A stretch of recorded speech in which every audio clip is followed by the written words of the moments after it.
اللهم صل على سيدنا ومولانا محمد أفضل صلواتك بعدد معلوماتك وبارك وسلم وصل عليه.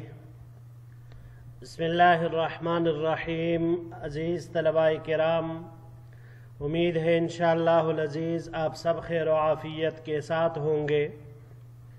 جامع السنن الترمذی جلد ثانی کے ابواب العلم عن رسول اللہ صلی اللہ علیہ وسلم کے آخری باب ما جاء فی فضل الفقہ علی العبادت کے ساتھ اللہ جل شانہ کے فضل و کرم سے ایک مرتبہ پھر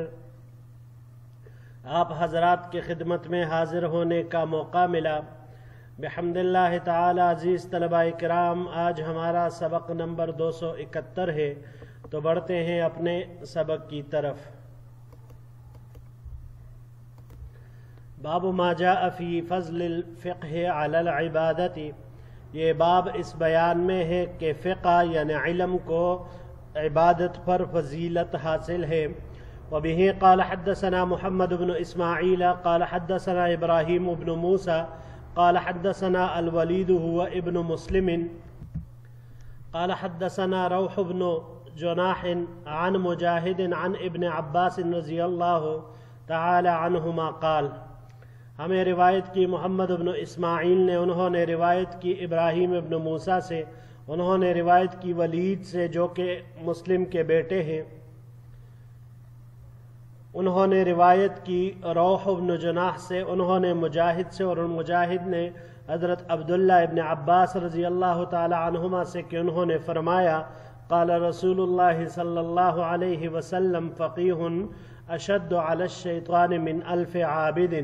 حضور نبی کریم صلی اللہ علیہ وسلم نے ارشاد فرمایا ایک فقیہ یعنی عالم باعمل شیطان پر 1000 عبادت گزاروں سے زیادہ سخت ہوتا ہے. ھذا حدیث غریب. یہ حدیث غریب ہے. ولا نعرفه الا من هذا الوجه من حدیث الولید ابن مسلم. ہم اس کو نہیں جانتے مگر صرف اس طریق سے ولید ابن مسلم کی روایت سے. اگلے سلائیڈ کی طرف بڑھتے ہیں جی.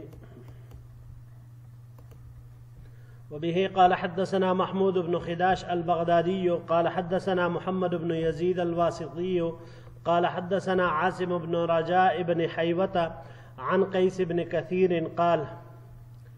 ہمیں روایت کی محمود بن خداش بغدادی نے، انہوں نے روایت کی محمد بن یزید الواسطی سے، انہوں نے روایت کی عاصم بن رجاء حیوہ سے، انہوں نے روایت کی قیس بن کثیر سے، انہوں نے قیس بن کثیر نے فرمایا قدم رجل من المدینة على ابی الدرداء وهو بدمشق. مدینہ منورہ سے ایک شخص حضرت ابو درداء رضی اللہ تعالی عنہ کے پاس آیا جبکہ وہ دمشق میں تھے. فقال ما اقدمک یا اخی. انہوں نے پوچھا کہ بھائی کیسے آنا ہوا. قال حدیث بلغنی انک تحدثه عن رسول اللہ صلی اللہ علیہ وسلم. اس نے جواب دیا مجھے پتہ چلا ہے کہ آپ نبی کریم صلی اللہ علیہ وسلم کی ایک حدیث بیان کرتے ہیں. قال اما جئت لحاجت.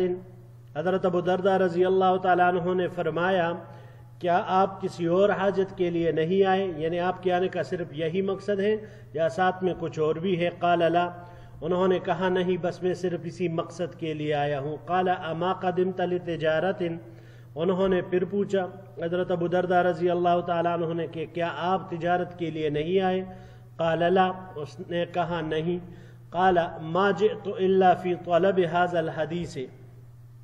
میں نہیں آیا مگر صرف اور صرف اس حدیث کی طلب میں، یعنی اس حدیث کو حاصل کرنے کے لیے، اس کو سیکھنے کے لیے ہی میں آیا ہوں. قال. حضرت ابو درداء رضی اللہ تعالیٰ عنہ نے فرمایا فإنی سمعت رسول اللہ صلی اللہ علیہ وسلم یقول. میں نے بے شک حضور نبی کریم صلی اللہ علیہ وسلم کو فرماتے ہوئے سنا من سلک طریقا یبتغی فیہ علما سلک اللہ بہ طریقا الی الجنہ. کہ جو شخص کسی ایسے راستے پر چلے جس میں وہ علم طلب کرتا ہے تو اللہ جل شانہ اس کے لیے جنت کا راستہ آسان کر دیتے ہیں. وَإِنَّ الْمَلَائِكَةَ لَتَضَعُ أَجْنِحَتَهَا رِضًا لِطَالِبِ الْعِلْمِ، اور فرشتے طالب علم کی خوشنودی کے لیے اپنے پروں کو بچھاتے ہیں۔ وَإِنَّ الْعَالِمَ لَيَسْتَغْفِرُ لَهُ مَنْ فِي السَّمَاوَاتِ وَمَنْ فِي الْأَرْضِ حَتَّى الْحِيتَانُ فِي الْمَاءِ، اور بے شک عالم دین کے لیے آسمان و زمین میں موجود ہر چیز استغفار کرتی ہیں، یہاں تک کہ مچھلیاں بھی پانی میں اس کے لیے استغفار کرتی ہیں۔ وَفَضْلُ الْعَالِمِ عَلَى الْعَابِدِ كَفَضْلِ الْقَمَرِ عَلَى سَائِرِ الْكَوَاكِبِ، اور عالم کی فضیلت عابد پر اس طرح ہے جیسے چاند کی فضیلت تمام ستاروں پر۔ ان العلماء ورثۃ الانبیاء، بے شک علماء انبیاء کے وارث ہے۔ ان الانبیاء لم یورثوا دینارا ولا درہما انما ورثوا العلم فمن اخذ به فقد اخذ بحظ وافر، اور انبیاء کرام بے شک درہم اور دنانیر کا وارث نہیں بناتے، بے شک وہ علم کا وارث بناتے ہیں۔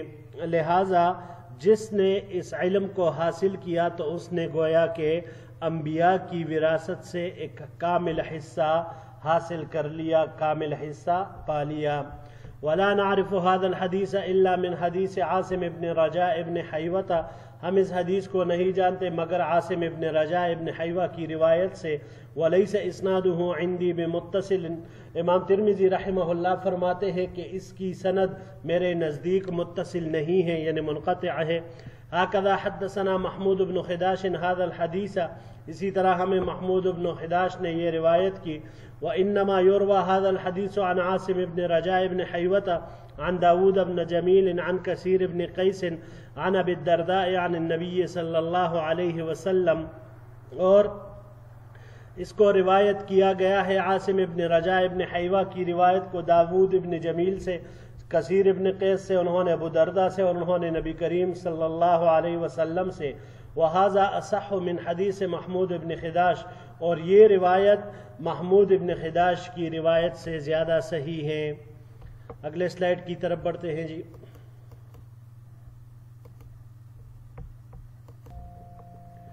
وبه قال حدثنا حناد قال حدثنا ابو الاحوص عن سعيد بن مسروق عن ابن اشوع عن يزيد بن سلمة الجعفي قال، ہمیں روایت کی حناد نے، انہوں نے روایت کی ابو الاحوص سے، انہوں نے سعید بن مسروق سے، انہوں نے ابن اشوع سے، انہوں نے یزید بن سلمہ الجعفی سے۔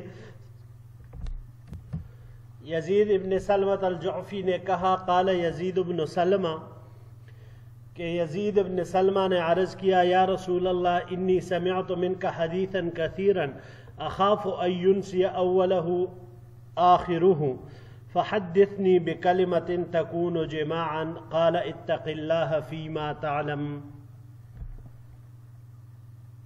یزید بن سلمہ نے حضور نبی کریم صلی اللہ علیہ وسلم سے عرض کیا، اے اللہ کے رسول صلی اللہ علیہ وسلم، بے شک میں نے آپ سے بہت سے حدیثیں سنی ہیں، اور مجھے اس بات کا خوف ہے، اندیشہ ہے کہ کہیں ایسا نہ ہو کہ بعد والی احادیث پہلی کی یاد کی ہوئی احادیث کو بلا دے، یعنی کہیں ایسا نہ ہو کہ میں ان کو بلا دوں جو میں نے ابتدا میں یاد کی تھی، لہٰذا مجھے کوئی ایسی جامع سی بات بتا دیجئے جس کو میں بلا نہ سکوں۔ قال، حضور نبی کریم صلی اللہ علیہ وسلم نے ارشاد فرمایا، جن چیزوں سے متعلق تمہیں علم ہے ان میں اللہ جل شانہ سے ڈرو، یعنی نیکی کے کام کرو اور نافرمانی سے، ہر اس کام میں جس میں اللہ کی نافرمانی آتی ہو اس سے پرہیز کرو۔ ھذا حدیث لیس اسنادہ بمتصل، امام ترمذی رحمہ اللہ فرماتے ہیں کہ یہ حدیث اس کی سند متصل نہیں ہے، ہوا عندی مرسل، میرے نزدیک یہ مرسل ہے۔ ولم یدرک عندی ابن اشوع یزید ابن سلمہ، اور ابن اشوع نے یزید ابن سلمہ سے ملاقات نہیں کی ہے، یعنی ان کا زمانہ نہیں پایا۔ وابن اشوع اسمہ سعید ابن اشوع، ابن اشوع ان کا نام سعید ابن اشوع ہے۔ یہاں پر یہ جو راوی آئے ہیں جو یزید ابن سلمہ رضی اللہ تعالیٰ عنہ سے روایت کرتے ہیں، تو انہوں نے امام ترمذی رحمہ اللہ کے نزدیک ان سے ملاقات نہیں کی، ان کا زمانہ نہیں پایا، اس لیے یہ روایت مرسل ہے، متصل نہیں ہے۔ وبه قال حدثنا ابو قريب قال حدثنا خلف بن ایوب عن عوف عن ابن سیرین عن ابی ہریرہ رضی اللہ تعالی عنہ قال، ہمیں روایت کی ابو قریب نے، انہوں نے خلف بن ایوب سے، انہوں نے عوف سے، انہوں نے ابن سیرین سے، انہوں نے حضرت ابو ہریرہ رضی اللہ تعالی عنہ سے قال قال رسول اللہ صلی اللہ علیہ وسلم، حضور نبی کریم صلی اللہ علیہ وسلم نے ارشاد فرمایا، خصلتان لا تجتمعان فی منافق، حسن صمت ولا فقہ فی الدین۔ دو خصلتیں ایسی ہیں جو منافق میں کبھی جمع نہیں ہو سکتی، حسن اخلاق اور دین کی سمجھ۔ حسن سمت مطلب حسن اخلاق ہے، ولا فقہ فی الدین اس سے مراد دین کی سمجھ ہے، نہ اسے دین کی سمجھ ہوگی اور نہ اس کے اخلاق اچھے ہوں گے۔ ھذا حدیث غریب، یہ حدیث غریب ہے، ولا نعرف ھذا الحدیث من حدیث عوف الا من حدیث ھذا الشیخ خلف ابن ایوب العامری، ہم اس حدیث کو نہیں جانتے عوف کے سند سے مگر صرف اس شیخ خلف ابن ایوب العامری کی طریق سے۔ ولم ارى احدا يروي عنه غیر محمد ابن العلاء ولا ادری کیف ہوا، اور اس شیخ کو کسی نے نہیں دیکھا، اس سے کسی نے روایت نہیں کی سوائے محمد ابن علاء کے، اور امام ترمذی رحمہ اللہ فرماتے ہیں میں نہیں جانتی کہ یہ کیسے۔ اگلے سلائیڈ کی طرف بڑھتے ہیں جی۔ وبه قال حدثنا محمد بن عبد الأعلى قال حدثنا سلمة بن رجاء قال حدثنا الوليد بن جميل قال حدثنا القاسم أبو عبد الرحمن عن أبي أمامة الباهلي قال، ہمیں روایت کی محمد بن عبد الأعلى نے، انہوں نے روایت کی سلمة بن رجاء سے، انہوں نے روایت کی ولید بن جمیل سے، انہوں نے روایت کی قاسم ابو عبد الرحمن سے، انہوں نے حضرت ابو امامہ باہلی رضی اللہ تعالیٰ عنہ سے روایت کی۔ قال، حضرت ابو امامہ رضی اللہ تعالیٰ عنہ نے فرمایا، ذکر لرسول اللہ صلی اللہ علیہ وسلم رجلان، حضور نبی کریم صلی اللہ علیہ وسلم کے سامنے دو شخصوں کا تذکرہ ہوا، احدہما عابد والآخر عالم، ان دو میں سے ایک عبادت گزار اور دوسرا عالم ہے۔ فقال رسول اللہ صلی اللہ علیہ وسلم، فضل العالم علی العابد کفضلی علی ادناکم، عالم کی فضیلت اس عابد پر ایسی ہے جیسے میری فضیلت تم میں سے کسی ادنا کے اوپر۔ ثم قال رسول اللہ صلی اللہ علیہ وسلم، ان اللہ وملائکتہ واہل السماوات والارض حتی النملة فی جحرها وحتی الحوت لیصلون علی معلم الناس الخیر، اور بے شک اللہ جل شانہ اور اس کے فرشتے اور تمام زمین و آسمان والے، یہاں تک کہ چونٹیاں اپنے بل میں، مچھلیاں پانی میں، ایسے شخص کے لیے دعائے خیر کرتے ہیں جو لوگوں کو خیر کی باتیں سکھلاتا ہے، یعنی دین کی باتیں سکھلاتا ہے۔ ھذا حدیث حسن غریب صحیح، یہ حدیث حسن صحیح غریب ہے۔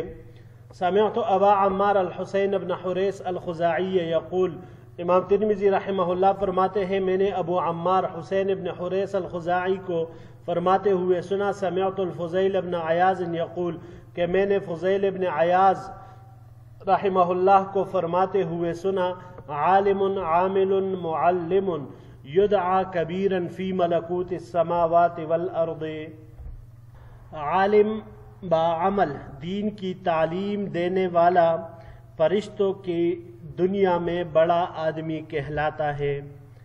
اگلے سلائیڈ کی طرف بڑھتے ہیں جو کہ آخری ہے۔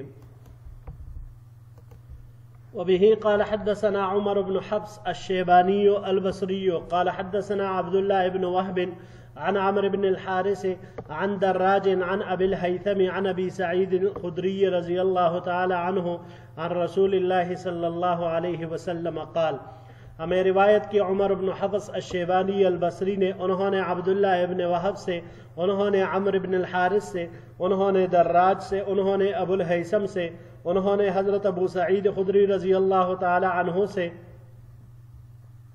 ابو سعید خدری رضی اللہ تعالی عنہ نے حضور نبی کریم صلی اللہ علیہ وسلم سے روایت کیا، قال کہ آپ علیہ الصلاۃ والسلام نے ارشاد فرمایا، لن يشبع المؤمن من خیر یسمعه حتی یکون منتہاہ الجنت، ہرگز مومن علم کی بات سننے سے سیراب نہیں ہوتا یہاں تک کہ اس کی انتہا جنت پر ہوتی ہے۔ ھذا حدیث غریب، یہ حدیث غریب ہے۔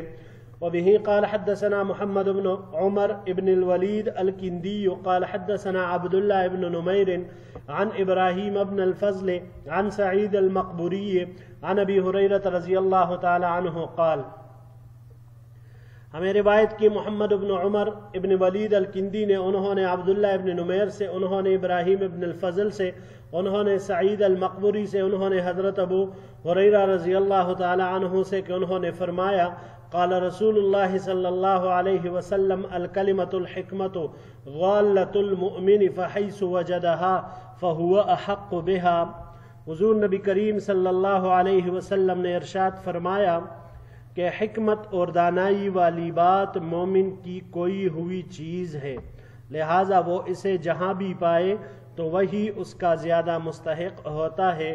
ھذا حدیث غریب، یہ حدیث غریب ہے، لا نعرفہ الا من ھذا الوجہ، اسے ہم نہیں جانتے مگر صرف اسی طریق سے۔ وابراہیم بن الفضل المخزومی ضعیف فی الحدیث، ابراہیم بن الفضل المخزومی یہ راوی یہ جو یہاں پر آئے یہ محدثین حضرات کے نزدیک یہ ضعیف ہے۔ جی عزیز طلباء کرام، اس باب کی تمام روایات جو ہم نے بحمد اللہ تعالی یہاں پر پیش کی پڑھی، تو ان تمام روایات سے علم کی فضیلت عبادت کے اوپر ثابت ہو رہی ہے۔ پہلی حدیث میں حضور نبی کریم صلی اللہ علیہ وسلم نے جو ارشاد فرمایا فقیہ اشد علی الشیطان من الف عابد، ایک عالم باعمل شیطان کے مقابلے میں 1000 عبادت گزار کی طاقت رکھتا ہے۔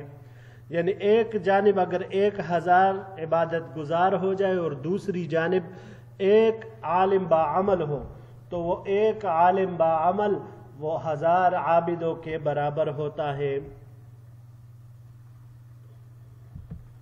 اس کو ہم یوں بھی سمجھ سکتے ہیں کہ شیطان جب اپنے خفیہ چالیں چلتا ہے، خفیہ تدبیر کرتا ہے، تو اس کے ذریعے سے وہ مسلمانوں کو طرح طرح سے گمراہی کے راستے پر ڈالتا ہے۔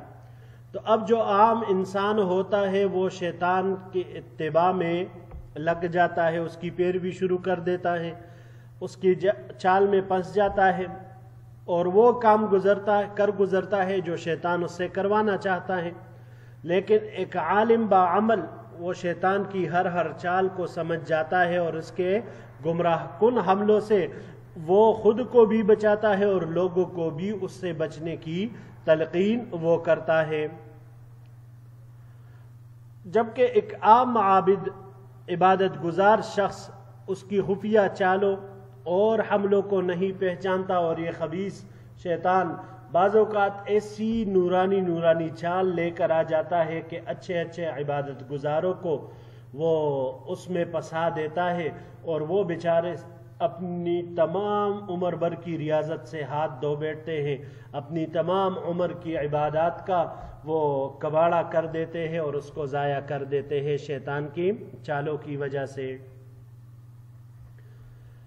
دوسری روایت میں ہمیں یہ معلوم ہوا کہ طلب حدیث کا ذوق اور شوق اور جذبہ کیا ہونا چاہیے۔ تو ایک حدیث کے سیکھنے کے لیے مدینہ منورہ سے لے کر دمشق کا سفر کرنا اور صرف اس ایک حدیث کے لیے جو حضرت ابو دردہ رضی اللہ تعالیٰ عنہ نے پوچھا اما جئت لحاجت اما قدمت لتجارت، یعنی اتنی دور تمہارے آنے کا غرض مقصد کیا کوئی تجارت نہیں ہے، کسی دوسرے حاجت کے لیے یہ دمشق میں نہیں آئے ہوں؟ تو جب سائل نے کہا کہ نہیں، میں صرف اس حدیث کے لیے آیا ہوں، تو اب یہاں پر سوال یہ ہے کیا اسی حدیث کے لیے انہوں نے سفر کیا تھا؟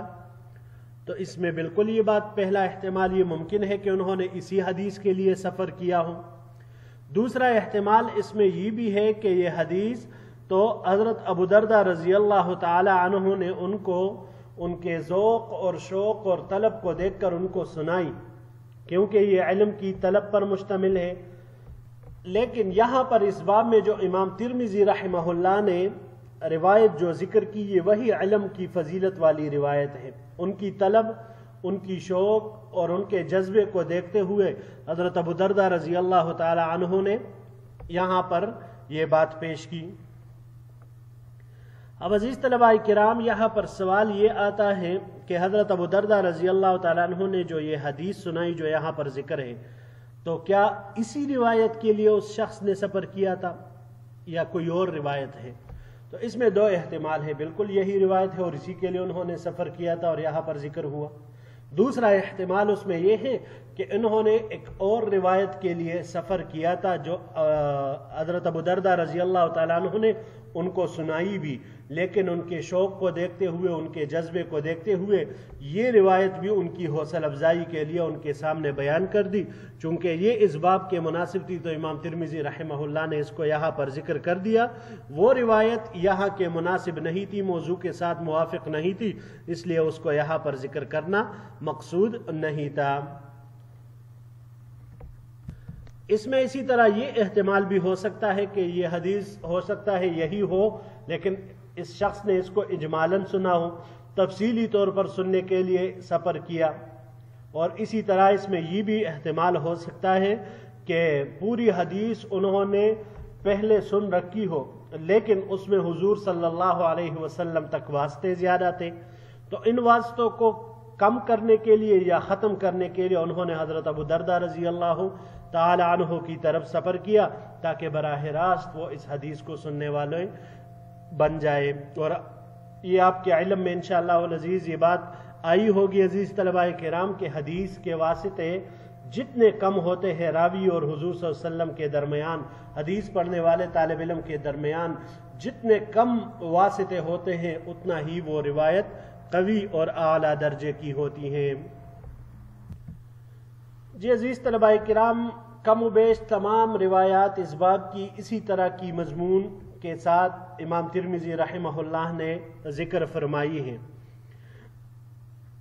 یہاں پر صرف یہ ایک روایت خصلتان لا تجتمعان فی منافق حسن سمت ولا فقہ فی الدین، اس روایت میں یہ ہے کہ منافق میں دو خصلتیں جمع نہیں ہو سکتی، حسن اخلاق اور دینی فقاہت. تو اس روایت میں جو آپ علیہ الصلاۃ والسلام نے یہ دو خصلتیں ارشاد فرمائی، تو اس کے ذریعے سے مسلمانوں کو اس طرف متوجہ کرنا مقصود ہے کہ وہ ان دو صفات کے اوپر محنت کر کے خود کو اس سے آراستہ کرنے کی کوشش کرے تاکہ اللہ کے ہاں وہ ایک اونچا اور بلند مقام حاصل کرے. لیکن ہم اپنے معاشرے کا جائزہ لیں عزیز طلباء کرام، رفتہ رفتہ یہ دونوں باتیں ہمارے معاشرے سے اور ہماری زندگیوں کے اندر سے نکلتی چلی جا رہی ہے. اخلاق کا معیار ہم دیکھتے ہیں دن بدن وہ گھٹتا جا رہا ہے، اور اخلاقی معیار کے تباہ ہونے میں تربیت کا ایک بہت بڑا ہاتھ ہے.